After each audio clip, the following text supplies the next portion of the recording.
mají klasické české myšlení, že Sparta je zase někde v jejich mysli dole. Jsi kapitán týmu, který po 9 letech vrátil titul na Spartu, tak jaký to je? To je dobrý, co ty vole? Sprostý slovo nenapadlo, to je všechno. Je to úplně jedno, vole, jak jsme hráli, je to všem úplně vyhráli jsme titul, to je nejdůležitější, můžeme slavit.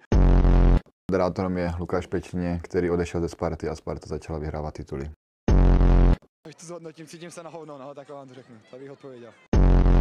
Celkově s psychikou a jsem jako nevyrovnaný člověk. Ne. Ne? Poprvé jsem si vybral, co jsou v Praze. Ty vole.